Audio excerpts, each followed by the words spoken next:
sound speeds. And since I've started this channel, one thing you've heard me say over and over again is that if you work with or work in sound, it's very important that you do what? Listen to it. Now that seems like common sense, right? I mean, you're using your ears. Why wouldn't you be listening to it? Well, let me point something out. Hearing is totally different than listening to it. I could say, yeah, I hear you, but I'm not paying the least bit of attention and engaging my brain, actually processing what I'm hearing. Not like if you were doing detailed listening and trying to make judgment calls on certain things. Not like a camera person that looks through a viewfinder and says, camera angle's a little lower, it needs to come up. Or the color temperature doesn't seem exactly right, I need to tweak that. Or, oh, geez, this is too dark, I need to light this thing better. Now, that all seems like common sense when you look at a camera. However, people don't always do the equivalent of that in the sound world. And it's very interesting to me because sound and picture are very much related, but people are usually more judgmental about the way something sounds. If you watch a movie and it's processed a little on the dark side, you may say it's a little on the moody side. It's kind of spooky and moody and high contrast. That was an artistic decision. But if something is off mic, it just sounds bad. You've heard me say it and say it again. Sound is simply vibration, but a microphone capsule can't differentiate between vibrations that hit it from a sound source and wind hitting it causing vibration. That's one of the things that makes it so cool to me. The vibrations that come from sound is based on acoustics, which is science. However, the microphone itself is picking up sound that comes into it, and based on how you position that correctly, that is an art. Since I started Sound Speeds, people have been asking me why don't I use wind protection on the microphones I use in my recording space. Plain and simple, I know how to use microphones. And if you do it correctly, you don't need to use wind protection when you are in a controlled environment. Now, let me go into one or two things that you might not have considered before. This here is a Rycote HC22 shotgun microphone. Many times people say don't ever use a shotgun microphone indoors because there's too many reflections that are going to be bouncing back into the capsule. But if you know how to use it, you can actually get around it. This is one reason why you've heard me say many times before, I would rather have a professional using amateur gear than a novice person using professional gear. Because although professional gear is very important, the skill that it takes to properly place and get the maximum amount of quality out of a microphone, that's something that is going to be better trusted, in my opinion, in the hands of a professional than an amateur. People that work in voiceover using shotgun microphones often have them in front of their face, pointed directly at their mouth, and quite often they use some sort of wind protection. Maybe a foamy, maybe a pop filter. It doesn't matter what they use, but you constantly see people using them in a vocal booth environment. However, boom operators, you normally think of them as holding a microphone square directly over someone's face with it pointed directly down towards their mouth in a vertical alignment. But what if I told you that that is not always best? Headphones recommended for this part of the video. The highs, the mids, and lows of my voice are going directly into this shotgun microphone because it's directly in front of me. But as I start to transition more to the side, here's what it starts to do. The highs are still passing by the microphone, but it's no longer going directly into the capsule. And as I continue to transition around, you're going to start to hear even less. It's still pointed directly at my mouth, but now you're hearing only the low end. Sound is very directional at higher frequencies. The lower frequencies are going to be more omnidirectional. And so the highs are going to be more directional into a microphone if it's in front of you. However, here's something for you to take note also. I'm down the hall and there's walls right next to me. The reason why a lot of the time shotgun microphones should not be used in these environments is because they're reverb, like what you're hearing in this environment right now. If I raise my voice up even louder, you're going to hear even more reverb. And if I get quieter, you're going to hear even less reverb. That's because my voice does not have the power to bounce off the walls and back in and have it be picked up by the microphone before it falls below what you're going to be audibly able to pick up on the microphone. But I want you to notice something here. This wall here does bounce sound back into the microphone.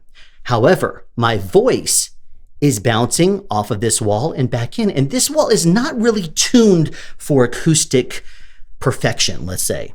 So if I point my mouth directly at this wall, it's still picking up my voice into the microphone, still pointed straight down the barrel, but I want you to notice what happens when I don't hit the back of the microphone on the wall.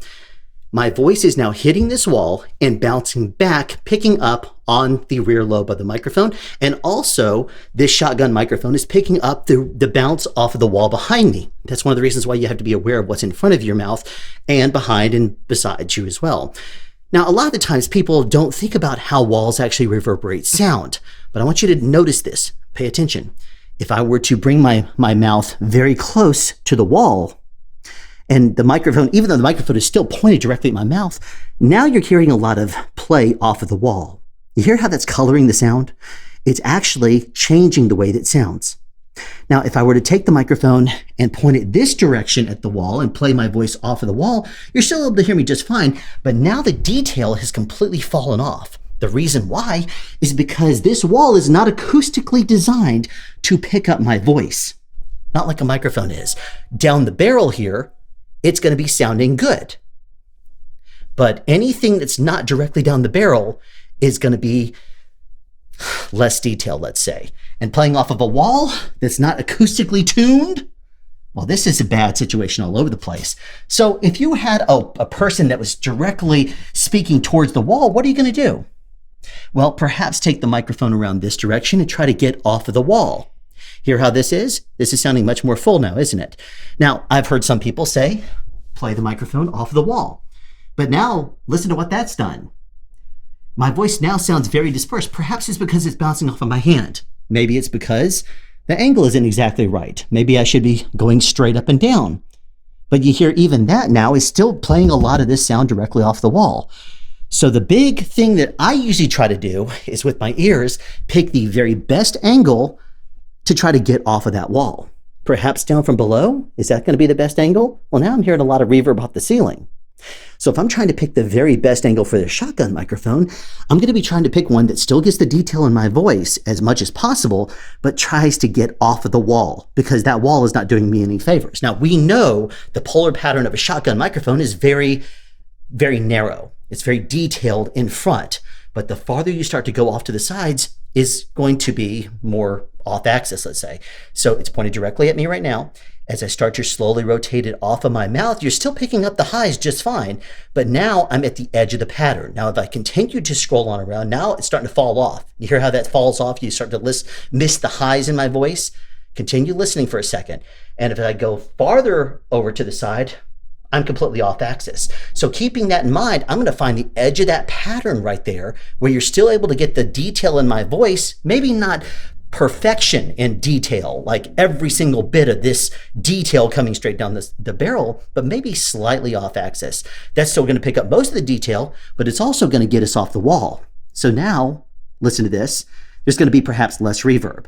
Perhaps if I go up above and get off the wall, it's going to be even better. Keeping in mind that my chest cavity is reverberating directly against the wall, and therefore it's going to be using this entire wall to vibrate, and that's going to enhance the sound, but in a less detailed fashion.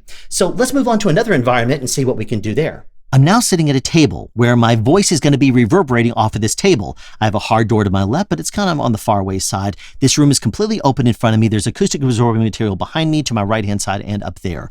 So all of this enhanced bass you're hearing from me is bounced off of this table. Now, I do want to point out a couple of things. This table is very high to me, but that's going to kind of enhance and emphasize and exaggerate even the effect I'm going for. That effect being that the shotgun microphone is now square up and down over my head. Now, it's not just picking up my voice directly in line with it. It's also picking up my voice bounced off of the table. And just like a garden hose that's spraying against the wall and sending water in every direction, very similarly, this table is picking up my voice and picking it up in less detail as my voice disperses, kind of a boundary layer effect if you're familiar with that term. And it is picking it up kind of more randomized in less detail right there as the sound concentrates on the surface. Now, if I want to play around with this a little bit and hear how it can be affected by a few different things, let me show you one other thing. If I were to tilt my head downwards now, you're hearing only my voice being reflected off of the table.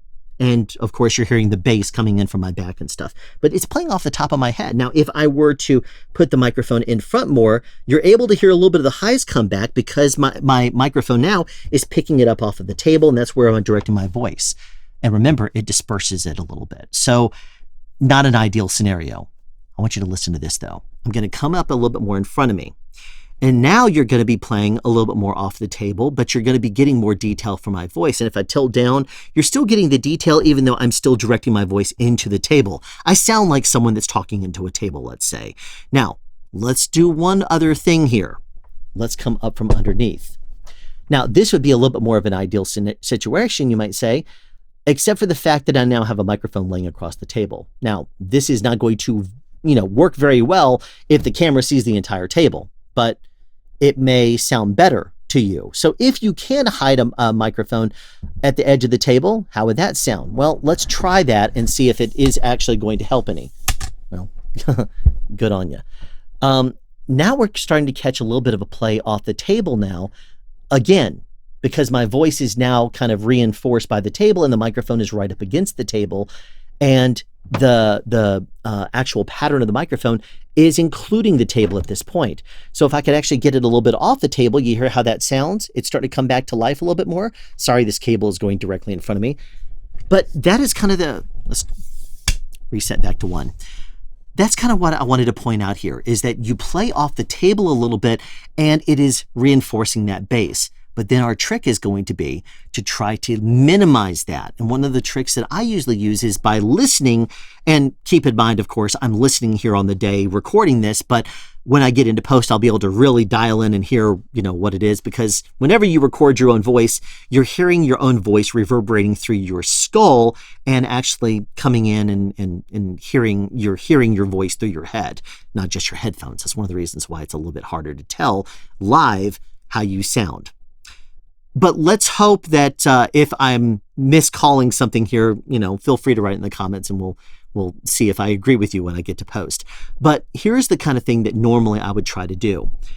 And we'll see if this works with this particular shotgun microphone, this scenario, keeping in mind that I'm going to be listening to it when I'm actually booming someone and making, adjustments and stuff during the rehearsal or the first take if there is none. I'm going to be trying to get off the table a little bit more. Now, you hear how that sounds a little bit? Instead of getting on the table and getting some of that reverb, now we're actually starting to get off the table a little bit, and I'm actually angled over the top of my head at this time. You might be able to see that at the angle you're at. And it's actually pointed right over here. It looks like it's pointed right over the top of my head. But I'm now getting less off the table.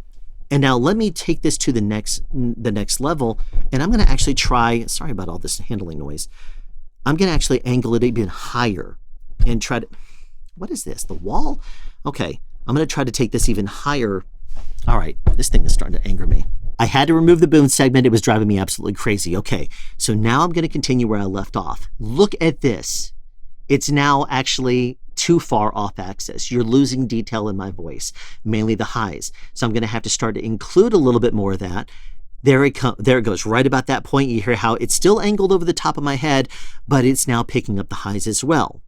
So that might be just fine. It may be too much or too little, but that's one of the really cool things about the artisticness of being a boom operator. You can actually dial it in on exactly what is too much and what is too little. And it's kind of difficult for me to tell right here on my own voice.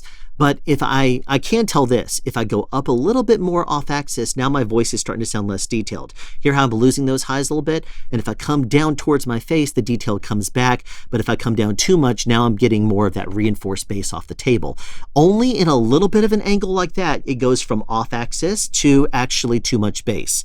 Kind of amazing, isn't it? That's one of the reasons why when you see me do a lot of the segments I do here at the table, whether it's soldering or whatever, I usually have a microphone right here. That way it's playing more off of the table and I'm getting my voice, in about as good as I possibly can, unless I'm booming it. So hopefully that gives you a little bit of insight on how it can play off of a table. So there you have it. When you combine the science of acoustics and the art of proper mic placement, you have a wonderful sound recording. Thank you for tuning in to this episode of SoundSpeeds. Be sure to tune in the future for more interesting sound tricks and tips, and of course, sound advice. Have a question you'd like answered or want to add something? Be sure to write it in the comment section down below. You can also make a suggestion for future topics of discussion. Again, comment section down below, or you can email me at soundspeeds@yahoo.com. Be sure to subscribe and turn on notifications so you won't miss out on future sound advice.